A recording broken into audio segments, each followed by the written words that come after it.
Bismillahirrahmanirrahim. Assalamualaikum warahmatullahi wabarakatuh.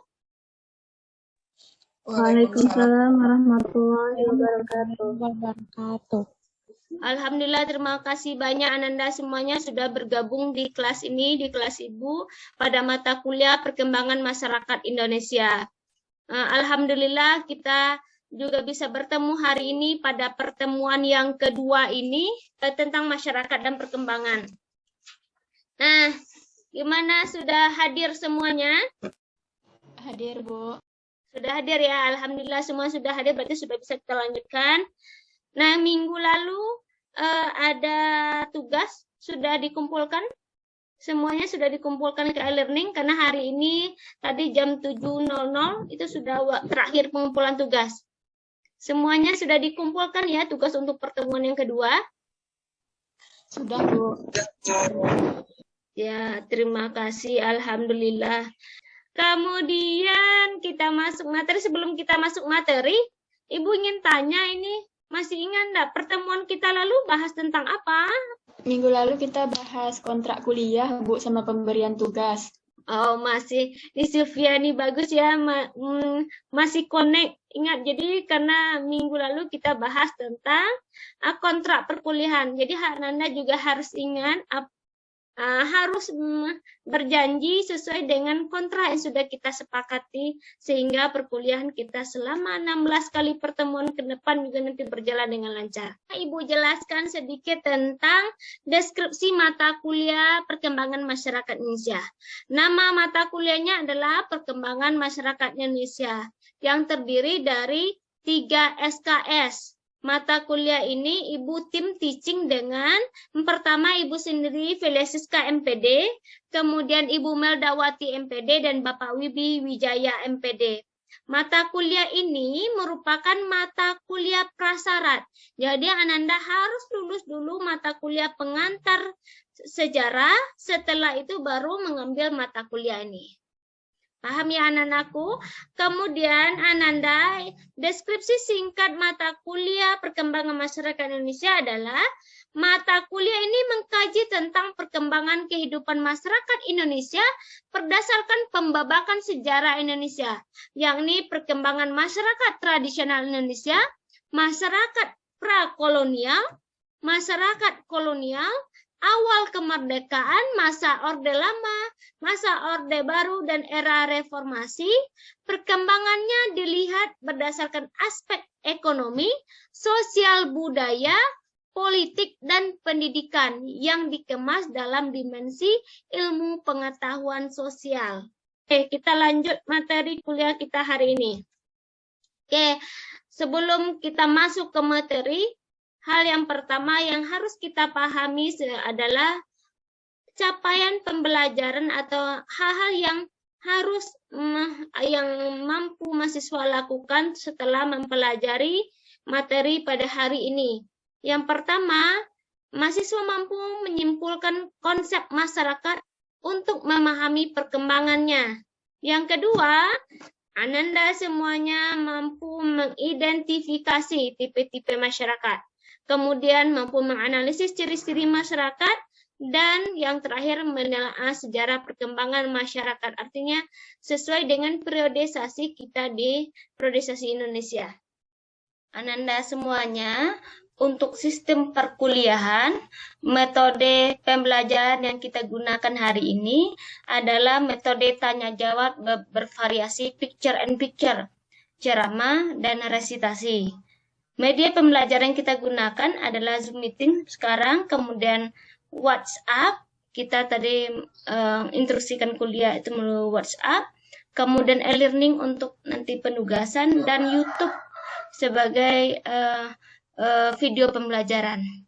Nanti juga untuk indikator penugasan, itu ketepatan isi tugas, EYD penulisan, dan ketepatan pengumpulan tugas. Oke, berikut ini ada gambar-gambar. Silakan diperhatikan nanti, silakan dicatat atau dianalisis atau dipikirkan ini gambarnya tentang apa. Oke, ini yang pertama. Nih, berikan komentar Ananda tentang gambar ini. Ayo, siapa yang mau memberikan komentar? Nih orang ini pada ngapain? Ada? Siapa?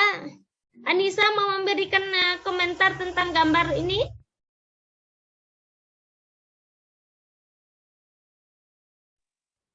Ini masyarakat pedalaman. Tentang orang pedalaman. Oke, bagus. Terima kasih. Yang lain ada memberikan komentar. Radit mau memberikan komentar? Itu tentang apa Bu, orang yang belum merdeka sebelumnya Bu.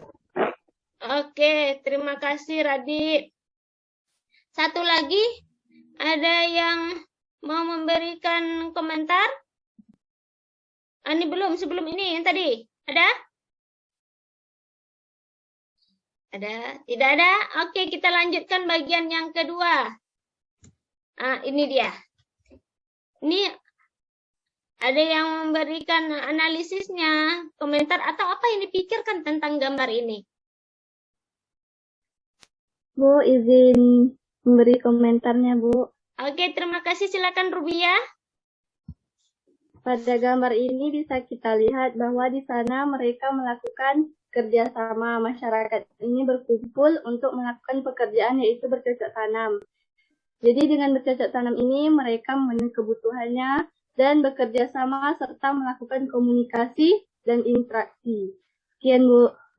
Oke, terima kasih Rubia. Analisis sangat bagus sekali. Kita cukup satu saja, kemudian kita lanjut yang terakhir, yang ketiga. Ini dia. Yang ketiga, ada yang mau memberikan komentar apa yang dipikirkan tentang gambar ini terkait dengan materi kita hari ini adalah masyarakat dan perkembangannya. Bu, Sylvia, Bu. Oke, silakan Sylvia. Dari gambar ketiga ini menunjukkan masyarakat yang semakin modern, Bu. Ini bisa dilihat dari gaya mereka berpakaian, dari latar belakang tempat mereka, gitu, Bu. Seperti pada gambar ini terlihat gedung-gedung, Bu. Sedangkan pada gambar sebelumnya desa dan ada di pedalaman, Bu. Oke, thank you so much. Nih bagus ya, komentar juga sangat bagus. Sudah memperhatikan dari awal tadi gambar pertama, kedua, dan yang ketiga. Ada lagi yang memberikan komentar?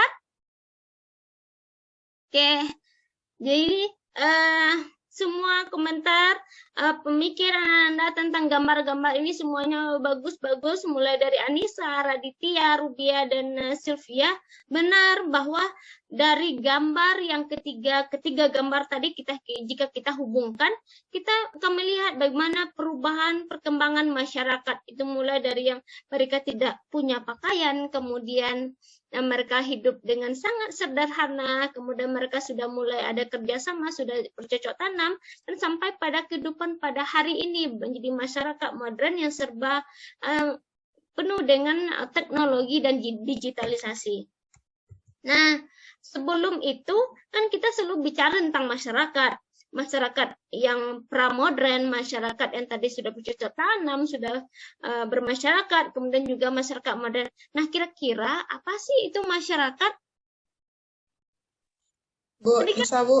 Ya, silakan Isa. Masyarakat itu kalau menurut Nisa adalah suatu kelompok yang hidup bersama di suatu tempat dalam jangka waktu yang sangat panjang, dan kemudian di dalam mereka hidup berkelompok tersebut, Bu, dengan jangka waktu yang panjang, mereka menghasilkan aturan-aturan dan juga norma-norma, baik itu berbentuk adat dan lain sebagainya, sehingga hal-hal tersebut dapat menghasilkan sebuah kebudayaan di masyarakat tersebut, Bu. Oke, betul sekali, betul ya. Jadi keywordnya atau kuncinya bahwa masyarakat itu apa? Masyarakat yang hidup berkelompok, kemudian mereka hidup bersama, kemudian nanti menghasilkan kebudayaan. Oke, yang lain ada yang memberikan pandangannya? Boleh, tadi kan dia Anissa menjelaskan dengan rinci dan lengkap. Boleh juga yang bisa mengakumulasi semuanya tapi dengan kalimat yang pendek. Ada?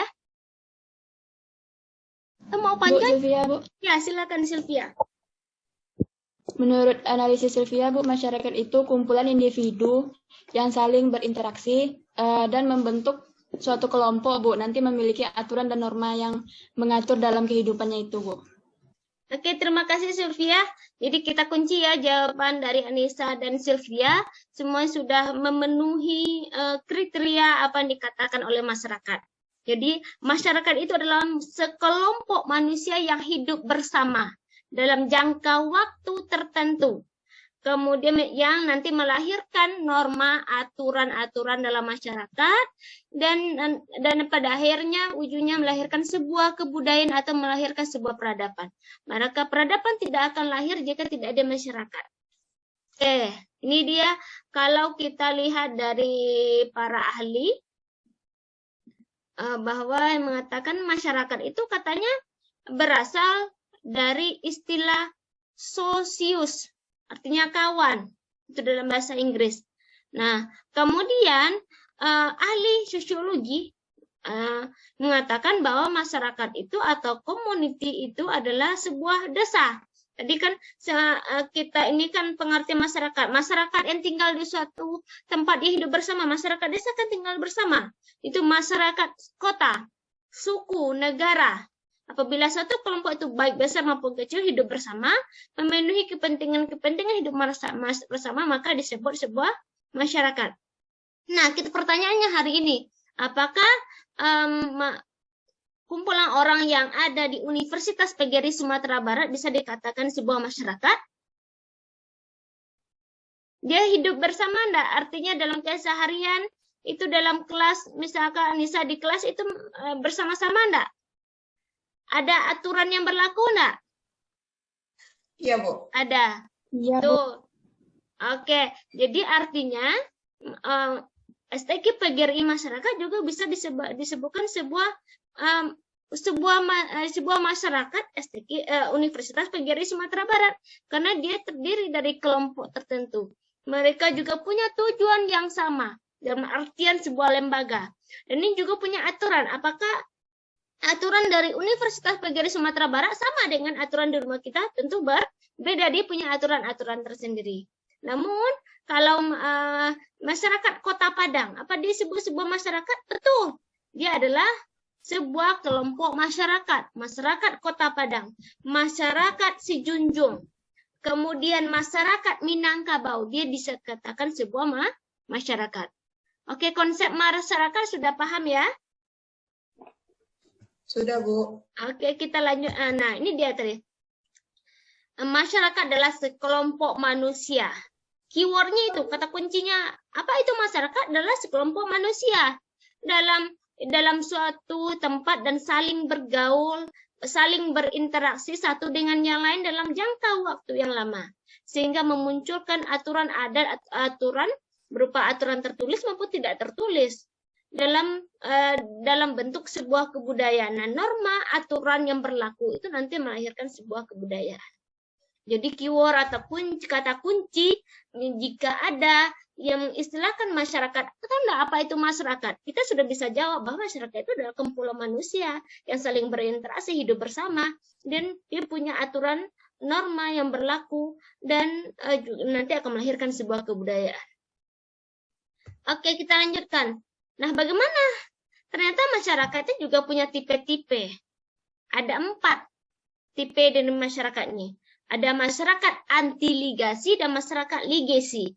Kemudian masyarakat konsensus dan masyarakat konflik. Masyarakat hukum dan masyarakat kultur. Masyarakat sederhana dan kompleks. Nah, tipe-tipe ini bagaimana kita lihat dalam misalkan dalam keseharian atau dalam menyelesaikan permasalahan. Nah, bagaimana dengan masyarakat? Pertama tadi sudah kita bahas masyarakat anti-ligasi dan masyarakat ligasi. Yang kedua yang kita bahas adalah masalah konsensus dan konflik. Ini semuanya kan VS nih, berbeda. Masyarakat konsensus itu apa? Masyarakat yang mengutamakan berdasarkan integrasi atau masyarakat yang mengutamakan diskusi dan musyawarah. Sedangkan konflik apa? Masyarakat menyelesaikan permasalahan dengan konflik.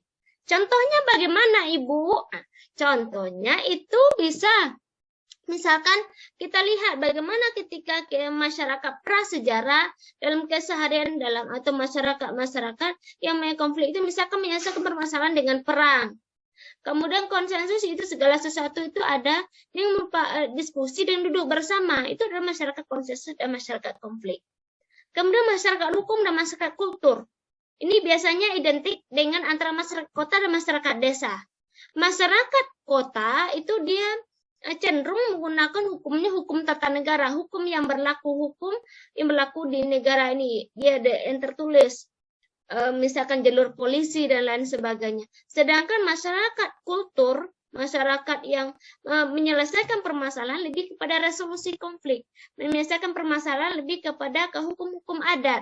Jadi misalkan ada yang mencuri di kampung kita, di kampung yang di daerah di desa, biasanya tidak langsung dibawa kepada kantor polisi, tetapi itu dengan masyarakat ini itu menyelesaikannya lebih kepada aturan-aturan adat yang berlaku. Sampai di sini paham ya? Nah, kemudian yang keempat adalah masyarakat sederhana dan kompleks. Masyarakat kompleks adalah juga terkait dengan masyarakat perkotaan. Sedangkan masyarakat sederhana adalah masyarakat yang biasanya lebih homogen, itu masyarakat yang ada di pedesaan. Oke, kita jelaskan dulu, nanti kita baru tanya jawab. Nah, yang berikutnya, apa sih Bu ciri-ciri dari masyarakat itu? Nah, ciri-ciri dari masyarakat yang pertama, tadi juga manusia yang hidup bersama sekurang-kurangnya lebih dari 2 orang. Apakah masyarakat yang satu kampung itu orang yang hidup bersama dalam satu kampung bisa dikatakan sebuah masyarakat? Bu, bisa. Dalam yang ciri-ciri yang pertama. Apakah satu keluarga bisa dikatakan masyarakat? Bu, dia lebih dari 1 orang, ada ayah, ibu, anak. Dalam ciri yang pertama itu bisa dikatakan sebuah masyarakat. Nah, yang kedua, bergaul dalam waktu lama sebagai bergaul dalam waktu sama, ada interaksi kehidupan bersama dan juga waktu yang sama, memiliki hubungan timbal balik. Jadi kita lihat nih di kelurahan atau di kampung-kampung, masyarakat ada gotong royong bersama, kemudian melaksanakan kegiatan bersama, ada wirid bersama, ada julo-julo dan lain sebagainya. Itu adalah satu bentuk gambaran dari kehidupan bermasyarakat. Kalau kita tinggal di satu kampung, tapi kita tidak ada berinteraksi, kita diam aja sendiri, tanpa komunikasi dengan orang lain, berarti kita mengabaikan ciri-ciri identitas kita sebagai masyarakat. Nah, yang ketiga, adanya kesadaran bahwa setiap manusia merupakan satu kesatuan. Artinya apa? Kita paham dan mengerti betul kita hidup di suatu tempat masyarakat, kita ikuti aturan yang ada di masyarakat tersebut. Kemudian kita sadar betul bahwa dalam masyarakat, dalam kita hidup bertetangga, hidup dalam suatu komunitas, hidup dalam satu kelompok, punya aturan yang berbeda yang tidak bisa kita samakan dengan aturan yang ada di tempat yang lain. Dia merupakan satu kesatuan. Nah, yang keempat, menghasilkan kebudayaan yang mengembangkan kebudayaan. Ini dia. Misalkan apakah budaya yang ada di Sumatera Barat, budaya yang ada di Minangkabau sama dengan masyarakat Sunda? Tidak, itu sangat jauh berbeda. Bagaimana kita bertutur kata bagi masyarakat Minangkabau, kadang ternyata itu berlawanan dengan masyarakat yang lain, suku yang lain. Nah, makanya dalam kehidupan interaksi masyarakat ini menghasilkan kebudayaan yang kadang berbeda dengan daerah yang lain. Oke, sorry. Nah, sampai di sini ada yang mau ditanyakan? Belum? Kita lanjut dulu ya yang terakhir. Yang terakhir, nah, bagaimana perkembangan masyarakat itu, Bu? Jika kita kaitkan dengan jika kita kaitkan dengan kondisi masyarakat Indonesia, kita lihat bagaimana periodisasi masyarakat Indonesia, tentu kita mengkaitkan dengan pembabakan periodisasi sejarah Indonesia. Apa saja periodisasi perkembangan masyarakat itu? Bisa kita lihat dari masa prasejarah. Artinya bagaimana manusia itu hidup berkelompok sebelum mengenal tulisan. Yang kedua, ketika masuknya pengaruh Hindu-Buddha, itu mempengaruhi seluruh tatanan kehidupan masyarakat. Dan yang ketiga, ketika masuk pengaruh Islam, ini juga mempengaruhi, nanti akan melahirkan akulturasi budaya. Nah, yang keempat, masuk masa kolonial. Nah, masa kolonial ini ada dua. Kita dijajah oleh dua bangsa.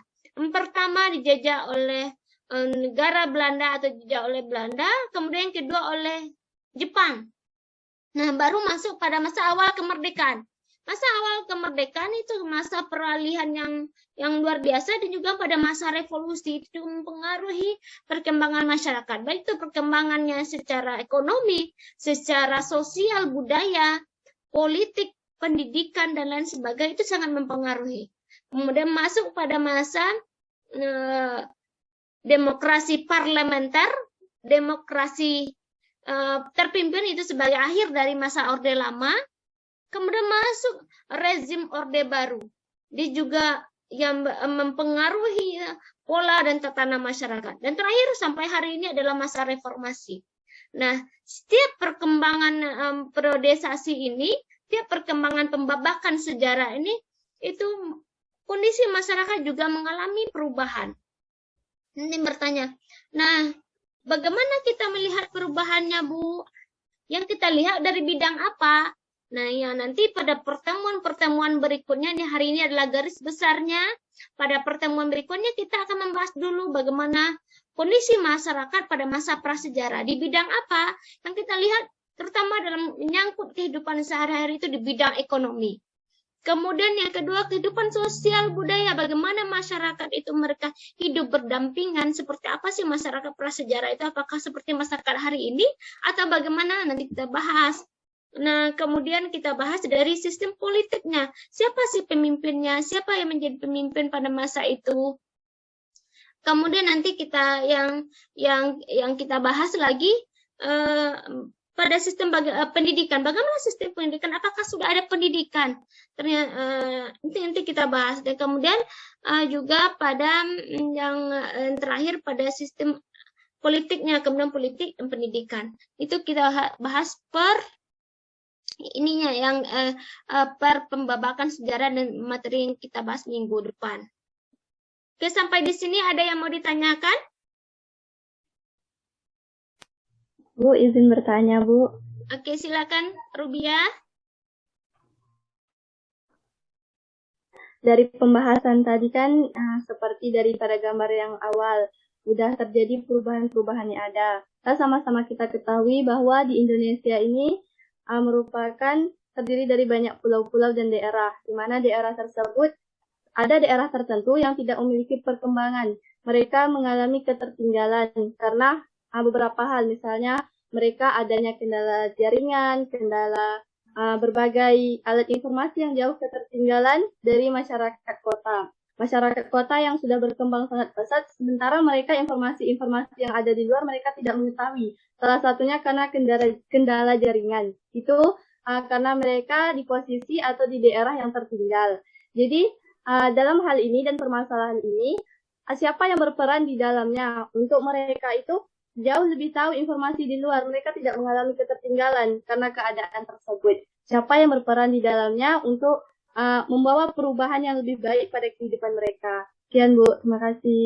Terima kasih, Rubia. Pertanyaan sangat bagus sekali. Jadi, kondisi hari ini memang benar ya. Ada secara umum ada memang masyarakat itu berkembang secara bersamaan, tapi ternyata ada kasus-kasus tertentu, ada bahkan sampai hari ini yang masih menggunakan belum menikmati kemerdekaan karena menikmati kondisi seperti kita rasakan hari ini, baik itu dari informasi, kemudian mereka juga jauh lebih tertutup, cara berpakaian dan lain sebagainya. Nah, siapa sih yang berperan untuk berperan untuk sama-sama memajukan negara ini? Oke, pertanyaan yang bagus. Karena ini adalah perkuliahan, Ibu silakan kepada yang lain untuk menjawab pertanyaan dari Rubia. Ini pertanyaan yang sangat menggelitik, dan itu kita sebagai mahasiswa perlu untuk mengkritisi hal-hal yang seperti ini. Ada?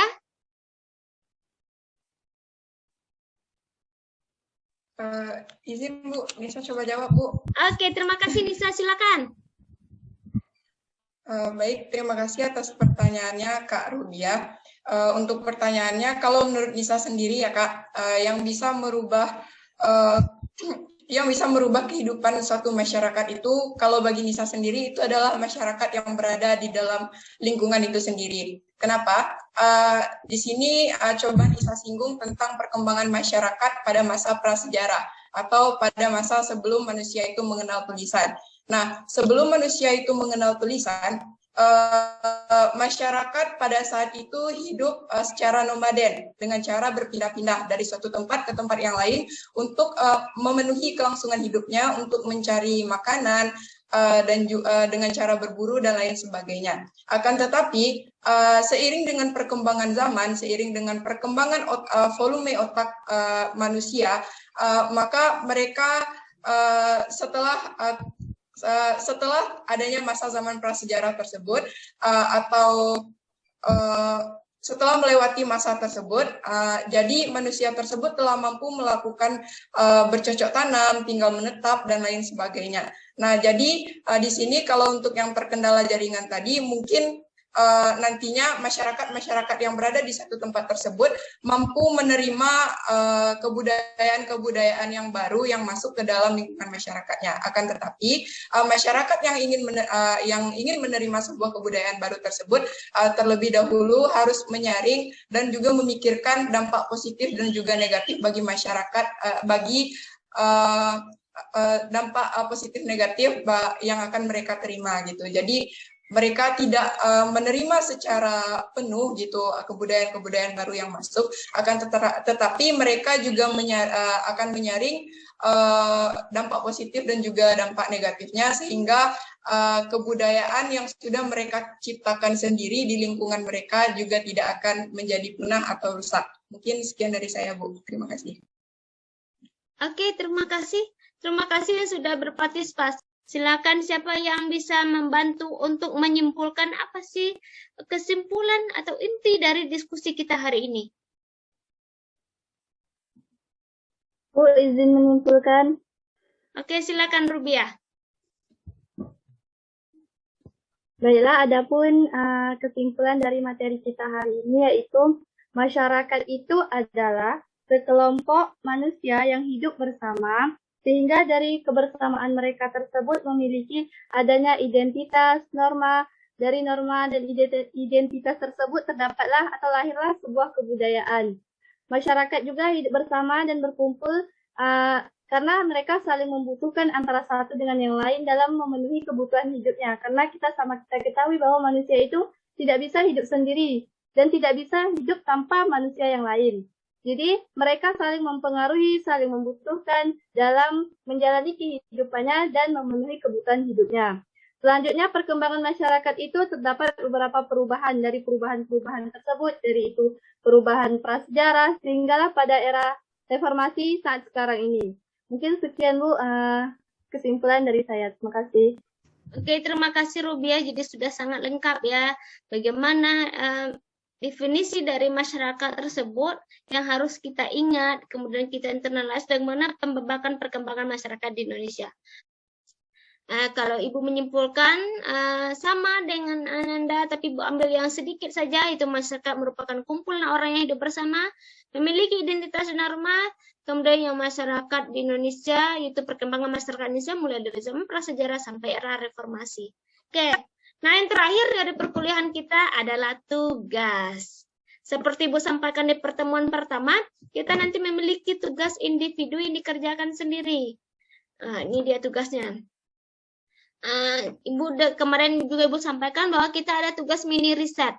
Jadi nanti Ananda memilih satu dari tipe-tipe masyarakat, itu masyarakat ligasi, anti-ligasi, masyarakat konsensus konflik, masyarakat hukum kultur, dan masyarakat sederhana, masyarakat konflik. Contohnya misalkan Anda memiliki bagaimana masyarakat anti-ligasi yang ada di Jepang misalkan, boleh diteliti. Sekarang tidak harus mini riset itu turun ke lapangan, boleh juga menggunakan etnografi atau sumber-sumber yang ada di internet, literatur-literatur yang ada di internet. Kemudian bagaimana template-nya, kemudian aturan-aturan bagaimana cara membuat mini riset sudah Ibu upload di LMS kita di e-learning STG PGRI Sumatera Barat. Terima kasih untuk hari ini. Dan terima kasih partisipasi kuliahnya. Mudah-mudahan kita tetap bisa bertemu lagi di pertemuan ketiga dalam keadaan sehat walafiat. Terima kasih. Assalamualaikum warahmatullahi wabarakatuh. Ibu stop ya. Waalaikumsalam warahmatullahi wabarakatuh.